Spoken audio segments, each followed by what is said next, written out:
E aí, beleza? Estamos para mais uma transmissão aqui na Rádio Web Esportes 360, agora com o nosso quadro de entrevista aqui, o nome da voz, que normalmente está aqui o Cris de Lima, mas dessa vez sou eu que tô por aqui, porque a gente gosta também bastante aqui na rádio de falar um pouquinho sobre futebol alternativo, não é só ali os grandes palcos do futebol, que são mais famosos que a gente fala por aqui, não. A gente também gosta bastante dessa parte menos badalada, podemos se dizer, do futebol. E eu tô aqui hoje com o João Vitor Roberti, que é especialista em futebol romeno.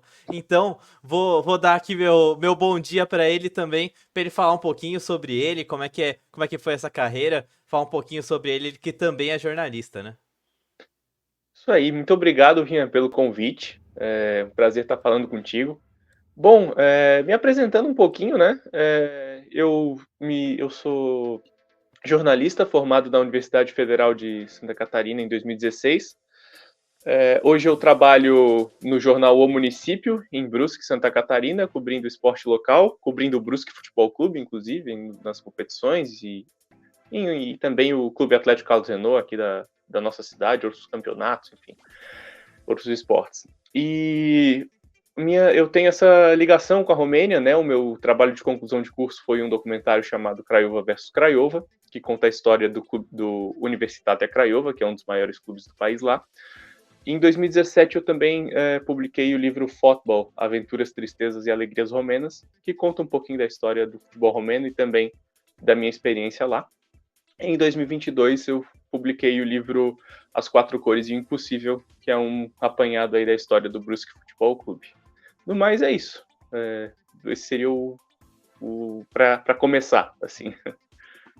É isso. E pra começar, a gente vai entrar mais na sua história, mas não tem como falar de outra coisa porque está passando por um momento muito legal pro futebol romeno, que é a disputa dessa Eurocopa, né? E começou muito bem a Romênia, inclusive, no primeiro jogo, né, João?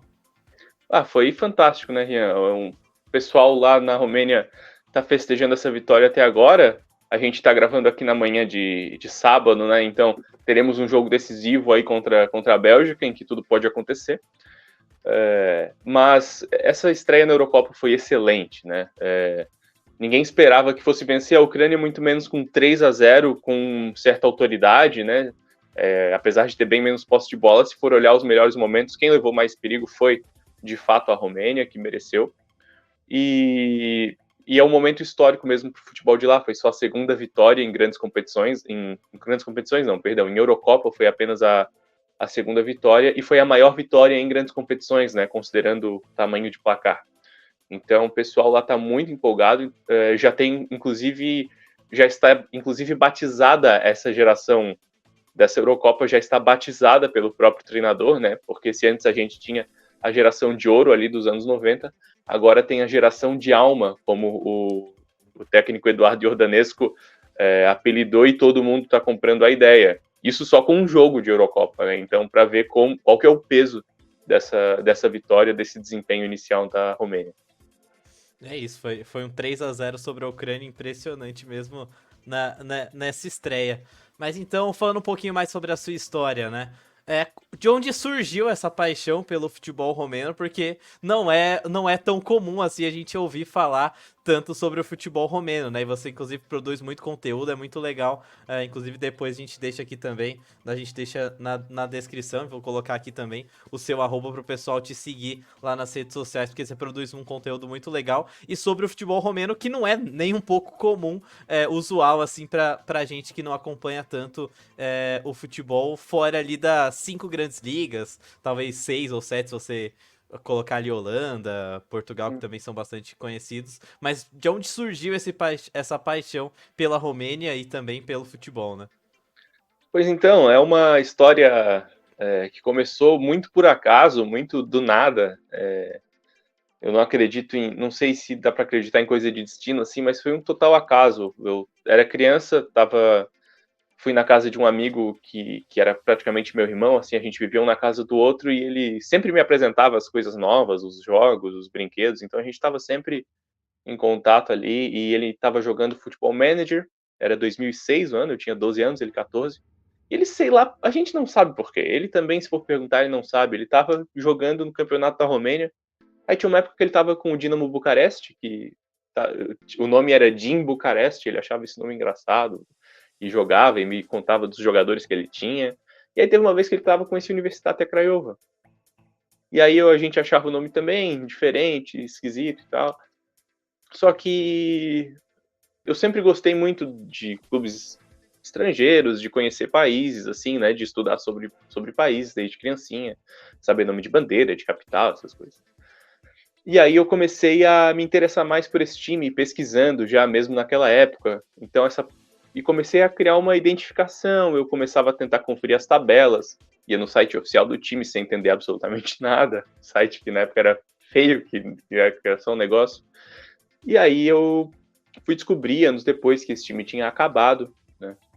E aí eu me apeguei ainda mais nele, né? Porque eu já tinha o futebol de botão dele, tudo, já tinha um timezinho de botão. Em 2012, meu pai me deu uma camisa no meu aniversário de 12 anos, porque camisas do Universitatea Craiova, por incrível que pareça, eram vendidas no Brasil, eu sei lá por quê. Tinha, tipo, em lojas mesmo, assim, online. E eu consegui ter uma, que tenho até hoje. E a coisa foi evoluindo no sentido de que, principalmente a partir do momento em que o time tinha acabado, eu comecei a abraçar muito, muito mesmo o time. E em 2013, quando eu já estava na faculdade, eu descobri que esse time tinha voltado, né? Ia voltar e estava voltando em 2. E eu já queria fazer o meu TCC sobre a Universitatea Craiova por uma ideia muito doida que eu tive na época. E aí, quando eu descobri que o Universitatea Craiova ia voltar a existir, só que ia voltar a existir em duas partes, aí eu pensei, pô, eu vou ter que começar a fazer diferente, vou ter que começar esse negócio agora. TCC eu só vou fazer daqui a 2 anos, mas tem que começar a me organizar agora.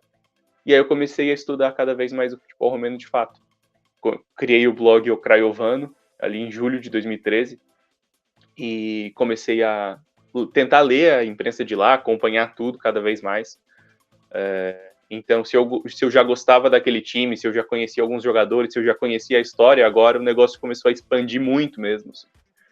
E esse blog foi evoluindo. Aí em 2015 eu fui para a Romênia, né, fazer o documentário, enfim. Mas é que eu já estou me alongando demais, basicamente. A pergunta foi como começou. E foi assim que começou. Cara, e aí você falou que você chegou aí pra Romênia, né? Como é que foi essa experiência? Porque além de ir, você conseguiu entrevistar alguns dos principais nomes da história do futebol romeno, né? Então, você não só foi pra lá pra conseguir algumas imagens, algumas coisas legais, porque como você conseguiu falar com alguns desses ídolos do futebol romeno, como é que foi essa experiência e como foi pra conseguir, inclusive, os contatos pra falar, porque imagino que não tenha sido tão simples assim, né? Pois foi uma... Me preparar com o blog O Craiovano me ajudou demais. Porque aquilo ali me permitiu ter contato com as pessoas, né, da Romênia. Então eu já tinha vários amigos no Facebook romenos ali, que me ajudavam, né? Já tinha jornalistas que vinham entrar em contato, então já tinha uma matéria ou outra saindo sobre mim lá, tipo, tem um estudante do Brasil que quer vir para cá fazer um documentário sobre a Universitatea Craiova, conheço um pouquinho da história dele, já apareciam uns negócios assim. Então eu começava a nutrir já essas relações com o povo romeno, já começava a ter vários contatos. Né? E aí quando eu vou para lá, eu já não precisei pagar 1 centavo de hospedagem com ninguém, porque eu já tinha com quem ficar nas principais cidades em que eu ia ficar. Né? Senão ia ficar praticamente inviável. Eu ia ficar lá 3 meses pagando hospedagem direto, não ia ter como fazer, eu acho. E aí eu vou para lá, eu consigo já ter alguns contatos. Para ter uma ideia, a minha primeira entrevista foi em 12 de julho. Foi em 12 de julho, não. Eu não vou lembrar a data agora, mas assim, foi nessa primeira quinzena de julho de 2015 ainda. E foi com o Ilie Balat, apenas o maior jogador da história da Universitatea Craiova. Deus o tenha, falecido em 2018. E assim, eu já sabia arranhar no romeno, né? Por conta de toda essa preparação com o Craiovano, eu também já sabia o romeno básico do básico, né? Já consegui ir para lá e não passar fome, né? Então, já conseguia ficar lá e me comunicar de alguma forma. E naquela primeira entrevista foi engraçado, porque eu já tinha, eu já tinha conseguido o contato, que eu não lembro como eu consegui esse contato. Eu vou ter que ver, acho que no livro, alguma coisa assim, eu não lembro. Mas eu fui fazer a entrevista e o meu amigo tava lá, né? Porque ele era torcedor do Craiova, ele queria muito conhecer o Ilie Balac também. E a gente tava nesse restaurante lá em Bucareste. E eu tava fazendo as perguntas, só que eu não entendia muito o que ele respondia. Eu entendia trechos do que ele respondia. E tinha que fazer minhas perguntas. E nisso eu tinha a minha câmera, que só gravava 10 minutos e depois parava, então tinha que estar monitorando ali, tentar fazer coisa de luz, ângulo, testar microfone, enquanto eu falava com um cara numa língua que eu ainda não estava totalmente dominando, né?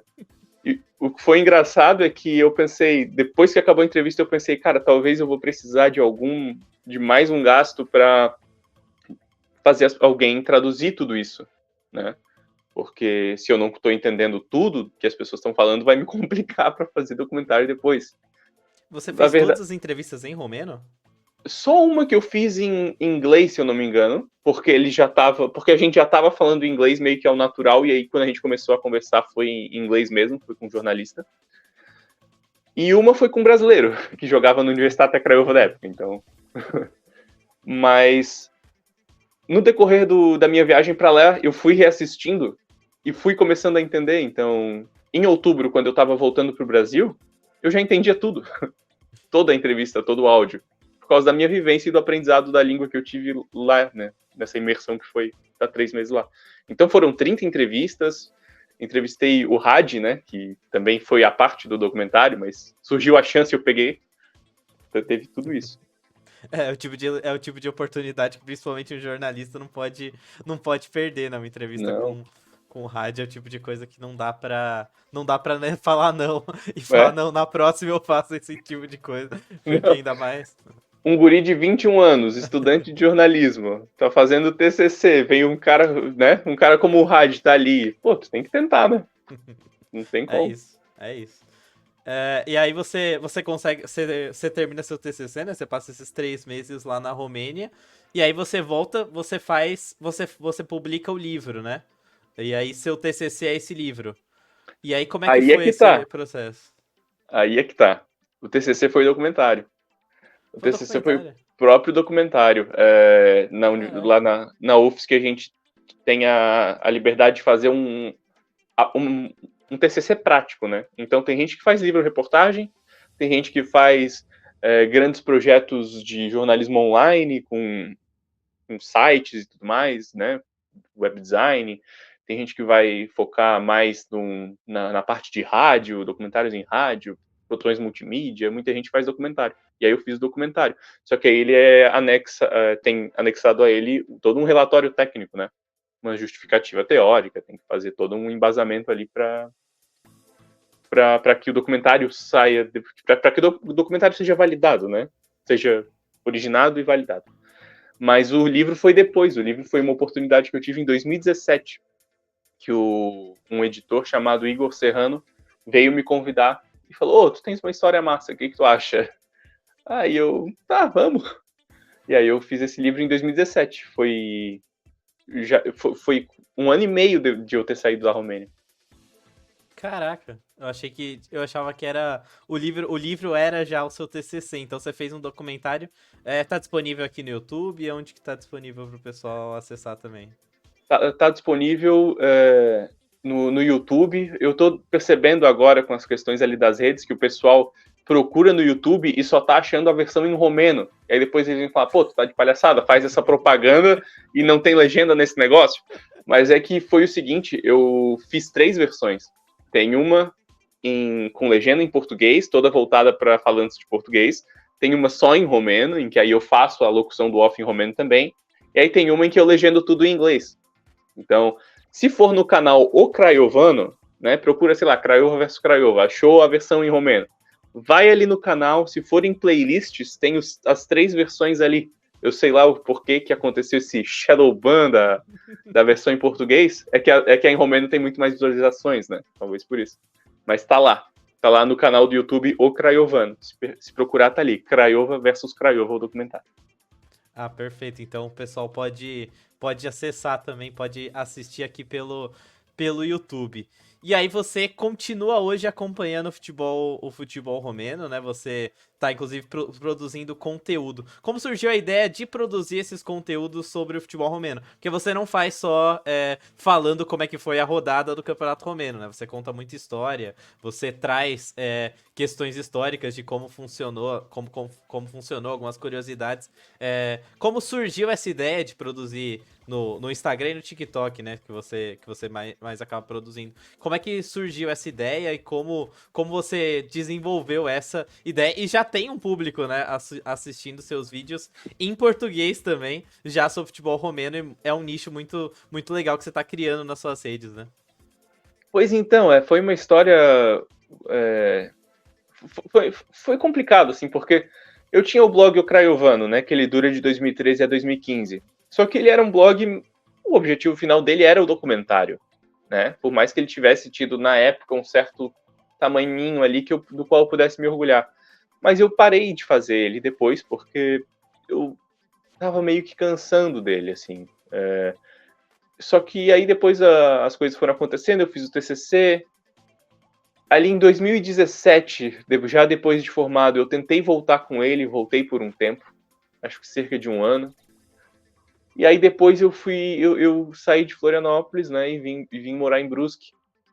E aí ficou um negócio meio redundante, porque eu estava trabalhando e estou trabalhando no jornal, e aí eu teria o blog para escrever ao mesmo tempo, me parecia redundante, sabe? Eu já estou sendo pago para fazer um negócio e vou fazer um negócio muito parecido, com muito menos retorno. Me pareceu redundante, acabei parando também. Então, teve 2 períodos aí de Craiovano, 2013 a 15, aí depois 17 até 18, e aí eu parei. E nessa parada, eu seguia acompanhando, só que eu senti esses vínculos que sempre existiram, mas eles pediam, esses vínculos com a Romênia pediam algo mais, assim, pediam mais aproximação de novo. E nisso eu mantive, né, os contatos com esses amigos de lá e tudo mais. Embora a gente não tenha mais esse contato direto, porque o tempo vai passando, as rotinas vão acontecendo, né, a distância, fuso horário, então acontece. Mas o que foi decisivo foi eu querer fazer algo diferente agora do meu trabalho. Né? Eu faço um trabalho voltado aqui para jornalismo em texto, né? Uma cobertura em texto, online, a gente tem jornal impresso. E eu queria variar, eu queria, sei lá, botar a cara um pouquinho para fora também, ver, opa, tem algo mais além, né? Não sei se a palavra seria, não sei, retomar esse contato, sabe? Foi um negócio de variar um pouquinho, sair um pouquinho da rotina. E aí eu comecei a fazer. Para isso eu tive que lidar com várias barreiras, porque eu odiava fazer vídeo, detestava me olhar num vídeo, escutar minha própria voz, me ver. Então, foi uma série de coisas com as quais eu tive que lidar para começar a fazer os vídeos. E comecei a fazer, né? Comecei a fazer, fiz umas aulinhas outras, assim, de conteúdo e tal. E a coisa começou a andar.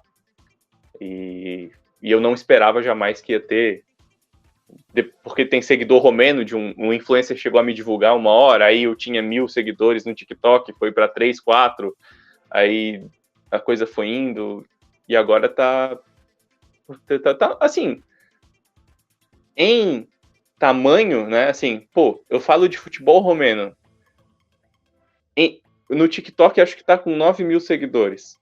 Pô, isso em números de assunto normal, né? Pô, isso, se tu for converter, dá quase 90.000, eu acho, né? Pô, porque futebol romeno 9.000 eu achei imenso, assim, o que tá acontecendo. Pra mim tá muito legal. E não faz muito tempo, né, que você começou, né?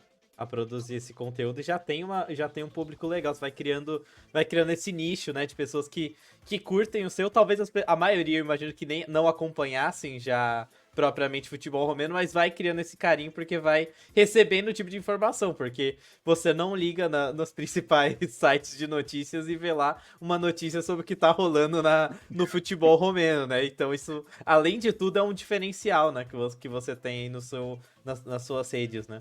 Pois é, eles pedem para fazer, dizem que nas redes sociais, assim, como TikTok, tem que ter um nicho, né? Mais nicho que futebol romeno é difícil fazer, né? Então eu comecei a fazer em fevereiro, já com vistas para a Eurocopa, pensando, pô, a Romênia vai ter um momento de evidência, bom ou mal ou neutro, mas vai estar lá numa grande competição e não é sempre que acontece, né? Então eu preciso me acelerar. Eu já queria fazer antes, não, fevereiro eu não posso passar disso e tem que começar aí. E aí eu comecei a fazer, só que assim, eu tenho meu trabalho, eu não vivo, né, de fazer conteúdo de futebol romeno, né? Essa questão é muito mais para ampliar portfólio, né, criar relações de trabalho e tal. Mas, como é que eu posso dizer? Eu comecei a fazer meio que por causa disso, assim. Até me perdi um pouquinho no fio da meada agora, mas a verdade é que enfim, o canal foi crescendo e eu não consigo fazer, lembrei, como eu tenho trabalho, eu não consigo fazer, por exemplo, cobrir toda a notícia, toda a rodada, né? Então, quando acontece algumas coisas, se eu tenho tempo, eu faço, eu busco também um pouco da parte histórica e vou fazendo. Agora sim, voltei porque eu queria ter falado. E é isso, né? Uma coisa que você falou do Craiova, né? Que foi um time que teve ali, que teve que praticamente recomeçar do zero, né? Depois de ter acabado. E a gente, recentemente não, que já faz alguns anos, mas a gente teve o caso do Steaua Bucareste, né? Que foi um caso que foi um pouco mais noticiado pela grande mídia, porque era um time que ali quase sempre, de vira e mexe, tava em Champions League ou Europa League, tava jogando ali uma competição europeia e também foi dividido. Isso é uma coisa muito comum no futebol romeno, é uma coisa que acontece com uma certa frequência, esse tipo de coisa do time praticamente ter que se dividir e ter problemas nesse caso. No caso do Steaua foi um problema, o time se dividir em dois, né? Foi. E a frequência disso é muito maior do que eu gostaria que fosse. O caso do Craiova veio pouquinhos anos antes do caso do Steaua.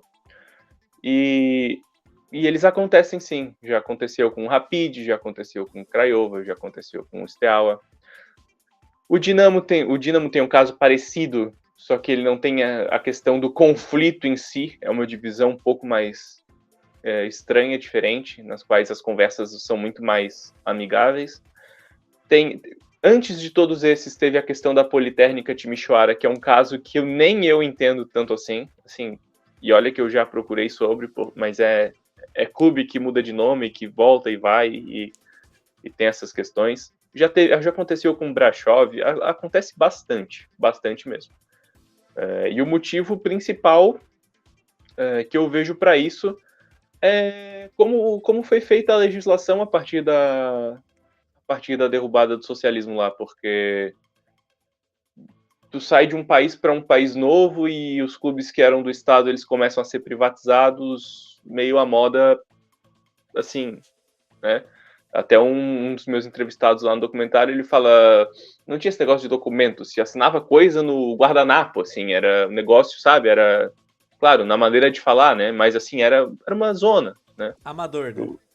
Era tudo muito amador, muito, muito desorganizado naquele período de transição. E essas sequelas, digamos assim, elas permanecem, então elas criam essas brechas, né? Elas criam essas brechas. Então aí chega o tribunal, a instância suprema lá de justiça, e decide que os títulos agora são de outros, sabe? Às vezes, na minha opinião, dependendo do caso, um revisionismo histórico legalizado muito doido. Assim. Mas acontece, pelo que eu já vi lá, eu acredito muito que seja por isso, porque tem muitas brechas legais para tu chegar e fazer esse tipo de coisa. Com a marca, com o escudo, com os direitos de uso sobre alguma coisa, com a identidade esportiva. Isso acontece com muito mais frequência do que deveria acontecer. Aí com o Steaua teve aquela coisa, né? o clube original era do Exército, e o Exército falou, não quero mais aí que tu use a nossa marca, tá usando de forma ilegal, e agora a gente vai fundar o nosso novo time. Seria como se, por exemplo, o Pedrinho chegasse e fundasse o Vasco, sabe, no clube associativo, e mandasse a SAF, né, embora assim. E aí todo mundo, mas a SAF era a continuidade do Vasco, mas esse Vasco é o do clube associativo que a gente. Então, e aí o mesmo escudo, o mesmo nome, Cruz de Malta, não sei o quê. E até a briga pelos direitos de quem pode usar o escudo, quem pode usar. Quem Isso! realmente ganhou os títulos que já Quem, aconteceram, quem né? ganhou a Libertadores de 98? Aí vai, não, até o ano tal, quando foi a SAF, foi foi do associativo. Os outros todos os títulos que a SAF conquistou, né, do Vasco, todo mundo sabe, e né, eu sei os títulos que a SAF do Vasco conquistou, você também. Aí eles pertencem à SAF do Vasco, esse tipo de coisa mesmo. É uma coisa que é meio assustadora quando a gente tenta transferir para nossa realidade aqui do futebol Sim. brasileiro, né? Foi por isso que me E, impressionou tanto e rendeu toda essa maluquice que eu acabei fazendo, né? Do documentário e tudo, porque eu tava chocado. Porque não tava falando do time do. Não era o time amador da 30ª divisão da Romênia. Era um dos maiores do país, né? É um dos maiores do país. é muito assustador até. Mas é uma coisa bem, entre aspas, comum no futebol alternativo, esses times esse tipo de briga jurídica, né, acaba acontecendo. A gente vê em E aí, Portugal, tem na Bulgária, né? Tem outros casos. Portugal Já teve teve na. recentemente do Belenenses, né? Que Exato. virou o B, né? Agora tem Uhum. um time que é só B o nome, por Teve o B. causa dessa briga. Teve o CSKA, né? O CSKA CSK. Sofia. Na República Tcheca, o Bohemians Praga teve uma questão assim também, por um determinado período. O próprio, perdão, o próprio Red Bull Salzburg, né? Que aí não é a Exato. mesma, não é um outro tipo de conflito, mas eles fundaram o Áustria Salzburg do zero, né? Um novo Áustria Salzburg, ou o original, né? Aquela coisa. E tem o Red Bull, enfim. É isso. Se encaminhando para o final, a gente começa daqui a pouquinho as primeiras fases das competições europeias, né? Ali os playoffs antes da classificação. E temos alguns times romenos que estão nessas fases e buscam aí o sonho de. Eu ia falar fase de grupos, mas não é mais fase de grupos, né? Que sonham em participar da fase de liga da Champions, da Europa League, da própria Liga, da própria Conference League. E aí, a gente teve recentemente essa Conference League, né? Que é uma competição, em teoria, para as equipes mais alternativas poderem fazer uma graça na Europa, poderem aparecer. Por mais que até agora, apesar o último título foi do Olympiacos, né? Que é um time grego, foi espetacular a festa que foi feita. Então a gente começa a ver a gente começa a ver essa competição que é mais pros times alternativos brilharem. Um título, obviamente, seria um sonho, seria espetacular um título romeno, mas você consegue imaginar aí uma boa campanha dos times romenos em competições europeias também? Você acha que eles conseguem chegar para disputar um pouco mais com essas equipes, com as outras equipes dessas competições, principalmente na Conference League, né, que eu acho que é um pouco mais acessível, mas até mesmo chegar numa fase de Liga de Champions League, dependendo dos confrontos, né, o próprio Steaua tá nessa briga, né, na Champions, né? Eu acho muito difícil, Jean, que algum clube chegue à fase de liga, né? Pelo que o histórico recente mostra, existem clubes que chegam à fase de liga. A gente teve recentemente, né, nas antigas fases de grupos, a gente teve o FCSB, né, que é um Steaua, tivemos o CFR Cluj, tivemos o Astra Giurgiu, né, que já foi extinto. Tivemos clubes que passaram até da fase de grupos e foram eliminados logo depois. Mas é muito raro. Para esse ano, eu não estou esperando. Talvez, se o FCSB fizer uma boa janela aí, consiga. Vai até tal fase da Champions, cai numa fase de Liga da Conference, algo assim. Mas eu acho bastante complicado. O nível, assim, comparado a outras ligas, ele é bem baixinho, né? Ele é bem caído, assim, tecnicamente. Embora, na minha visão, já tenha tido até sido pior. Já tenha sido até bem pior. Mas acho que está num momento, assim, de leve crescimento, assim, até na questão de público nos estádios. Mas depende. A gente tem, por exemplo, na Liga Europa o Corvino Hunedoara, que é um time da segunda divisão, né? Que ganhou a Copa da Romênia. Então, o que o Corvino vai conseguir fazer na Liga Europa? Talvez surpreenda num jogo ou outro. Se passar de fase vai ser muito, muito legal. Mas não dá para esperar, né? Fase de liga. O Craiova tem o Universitatea Craiova que tá, né? Porque um deles caiu, que tá na Conference. A tendência de pipocar é muito óbvia e grande, talvez caia cedo, e tem que ver o CFR Cluj, que também é um clube forte. Em resumo, não tô acreditando não, quero muito. Falasse de título, de sonho, eu provavelmente já estaria morto nas oitavas de final. Não conseguiria ver o título. Mas, enfim, seguimos sonhando. É isso, é isso. Pra finalizar, a gente falou lá no começo sobre a Eurocopa e hoje tem um jogo importantíssimo, né, da Romênia contra a Bélgica. É a grande favorita do grupo, mas a incrível geração belga não começou muito bem a Eurocopa, né, com a derrota para a Eslovênia. É um grupo que tá bastante embolado. O que você tá esperando aí do jogo de hoje e desse grupo aí que tá uma maluquice com a Romênia com possibilidades reais de passar de fase, né? Pois é, eu não estava querendo muito que a Ucrânia vencesse a Eslováquia. Para mim, aquilo ali tinha que ser um empate ou uma vitória da Eslováquia para já deixar um dos times de fora, né? Mas acabou embolando tudo. Tem esse jogo contra a Bélgica, um time da Bélgica que parece que não tem se acertado muito, né? Acho que, se eu não me engano, na Copa de 2022 já teve até uma troca de farpas entre tem gente que tá velha demais, não, quem tá velho demais são vocês, né? Um negócio do De Bruyne com não sei mais quem, não lembro mais quem. Então, tem essas coisas que estão acontecendo na Bélgica que não está se acertando e perdeu de forma surpreendente para a Eslováquia, mesmo tendo perdido vários gols, né? Teve muitas chances assim, às vezes o Lukaku estava na entrada da área, se enrolava com uma bola e pensei, chuta. Aí chegava, não conseguia, perdia. E, e a Romênia já mostrou que pode, né? Mostrou que tem condição de lutar. Talvez não consiga, talvez consiga. Eu sou um pessimista por definição. E não sei o que pode acontecer, né? A Romênia me permite acreditar que seja possível. Mas foi como eu gravei ali nos últimos vídeos, eu tô muito, muito, muito, com muito medo desse jogo. Vamos ver o que vai acontecer. Tomara que dê tudo certo. Para a Romênia, a história já foi escrita, né? De vencer um jogo numa grande competição, 3-0. Tá muito perto de passar de fase. Se conseguir, vai continuar escrevendo essas páginas. E eu torço muito para que consiga. É isso, é isso. Então, é isso, meia horinha de entrevista, já matamos aqui nosso tempo. Agradeço mais uma vez ao João, se ele quiser também fazer um destaque final, pode ficar à vontade, o palco é todo seu e mais uma vez muito obrigado por conceder pra gente mais essa entrevista. Rian, muito obrigado pelo convite mais uma vez. Desculpa a falação, né? Que às vezes eu vou me prolongando para falar de futebol romeno, eu acabo indo embora e acabo viajando mesmo. E se quiser saber um pouquinho mais, tem ali nas redes, né? O @jvroberge com underline no Instagram. No TikTok ele tá sem um underlinezinho, mas escrevendo essa sopa de letrinhas aí é fácil de encontrar nas redes. É isso. Estamos à disposição.